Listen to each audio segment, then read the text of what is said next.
If you're African in the diaspora, you've probably had this conversation. I want to invest back home, but I don't want to get played. My cousin ran the farm into the ground. They stole everything before harvest. They told me it failed because of rain or drought or witches. Trust me, I've had it all. I've been there.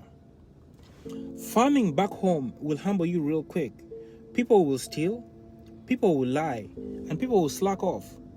You'll send $2,000 and get 2 blurry photos and a long list of excuses.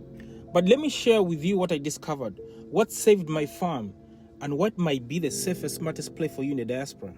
Hay. Yes, hay. Like dry grass hay. Not mangoes, not avocado, not maize. Hay. Let me explain. You see, my family has tried it all. Beans, maize, sweet potatoes. And every harvest season, gone, stolen, vanished in the night like your WhatsApp crush after you send money. I would always ask my caretaker what happened, and they'll just blink and say, the neighbors, or maybe gods, or maybe God is testing us. And I would laugh, and I'm like, testing who? The land was fertile. The labor was paid. The only thing failing was human character. So we started with chili peppers. Too hot, too perishable, and too petty to steal, right? It worked, kind of. But then we found the real secret. The crop that nobody wants, but everybody needs. Hay. Not just any hay. We're talking Rhodes hay, Bracharia hay, Napier elephant grass hay. What you call cow food, I call diaspora insurance. This is why hay is your passport to peace. 1, no one steals hay. Let's be honest, who's going to sneak into your land at night to cut and carry hay on their head? And if they do, you will know exactly who did it. Because the only one eating it is the guy with animals, right? And he can't hide a goat chewing the profits. 2, it grows like Africa itself, wild and powerful. There's no weeding, there's no irrigation, there's no pesticides. You plant it once, rain touches it, and the ancestors handle the rest. You think maize does that? Try again. And then lastly, the market is deep. Livestock owners are everywhere.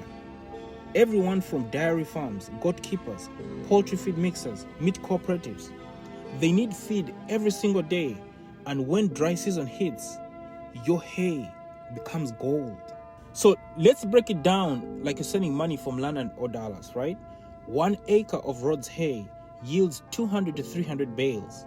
It harvests 2 to 3 times a year, and the price per bale is $3 to $7. So let's go conservative. 250 bales times 5 is equal to 1,250 per harvest. 3 harvests will bring in almost $4,000 from just 1 acre. Now imagine 5 acres. That's $18,000 a year from a crop that needs nothing but rain and time. Meanwhile, you're paying rent in euros and your land back home is just vibing with goats walking through it for free. Make it make sense, right? I know, you're scared to invest because you're tired of betrayal, because you know what it's like to send money and lose face. But this is different. Hay doesn't lie. Hay doesn't eat airtime. And hay doesn't buy an iPhone with your investment money. It grows, it feeds the community, and it feeds you quietly, consistently, without asking for anything but space. This is not about getting rich. This is about owning something that works, even when you're not looking. Something you can leave your children without leaving them stress. We've been waiting for the perfect investment, flashy, high-tech, clean, corporate. But maybe the smartest move is the simplest one. Let the cows eat, let the goats chew, and let your money grow. Don't just own land back home, make it speak. Grow hay. Let's move.